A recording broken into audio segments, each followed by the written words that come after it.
just a few years out from a new set of laws taking effect, and in the meantime, building owners are busy trying to make the necessary changes to comply. But some say compliance isn't possible. Steph Manicero breaks down the ins and outs of Local Law 97 and shows us why building owners on all sides say the law needs to be more specific. The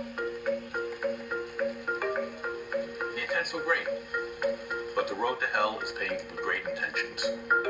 The great intentions of Local Law 97, shrinking the carbon footprint of the city's largest and dirtiest buildings. We want a healthy planet, we want a healthy environment, but we can't destroy affordable housing to get there.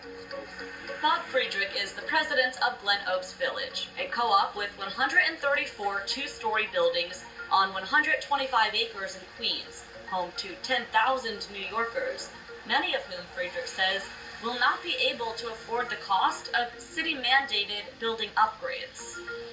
I lose sleep at night thinking about it. Local Law 97 is part of the Climate Mobilization Act, a package of bills passed in 2019 aimed at reducing carbon emissions from New York City's biggest buildings, those larger than 25,000 square feet, responsible for about half of all building emissions. We're at the point where we can't give anybody a pass anymore. Like, we're beyond the point of no return when it comes to climate impacts. The law requires those buildings to comply with a set of emission standards beginning in 2024, and those standards get stricter in 2030. It caps the carbon emissions a building can legally give off. Starting in 2025, buildings that don't comply will face fines that could add up to millions. These are affordable communities. Friedrich is leading a coalition of co-op and building owners suing the city to block the law from taking effect. It's untenable, it cannot be done, it's unaffordable, it's crushing, it's going to destroy the affordability of these types of communities. In Friedrich's community, Glen Oaks would have to replace all of its 96 boilers. He says doing so would cost shareholders $24 million. We would have to charge each family $9,133. I can tell you, they don't have that money. Without the upgrades, the property will be fined $132,000 a year starting in 2024. Then in 2030, $1,096,200 every single year, just in penalties. Penalties also loom large over many commercial buildings, like the Bank of America Tower, $2.5 million every year here, starting in 2025. The owners say those fines are because the law does not factor density into the equation. We could comply with Local Law 97. That would require having fewer people work in this building. The building opened in 2010, recognized as having achieved the highest level of sustainability for a skyscraper, equipped with green features like this energy-freezing storage system that cools the building. There's also this on-site power plant that the owner says is twice as efficient as the city's electric grid. But John Mandyke, the CEO of Urban Green Council, says what was considered sustainable a decade ago isn't necessarily the best option today. He says these types of power plants are banned in new buildings in the city starting in 2024.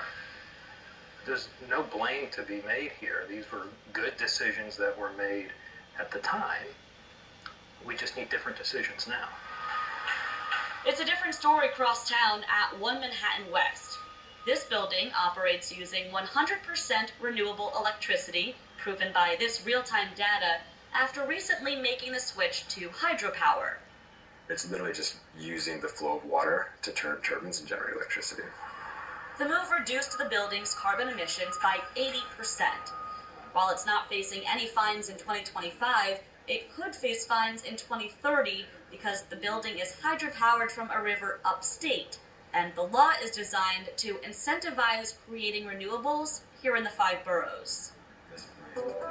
All 3 building owners have 3 different perspectives that all stem from the same argument.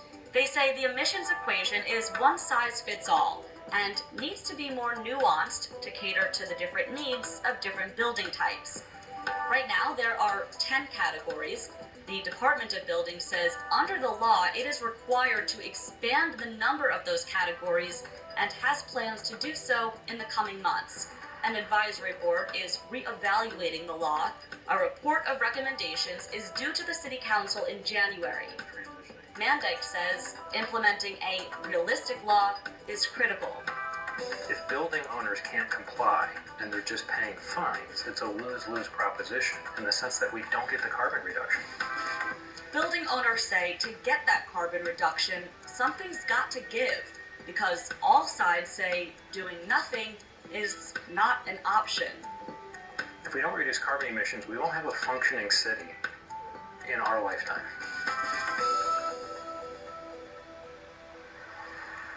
When we come back, we'll go behind the scenes with John Davitt in the Weather Center, and I get a look at how the city prepares for extreme weather.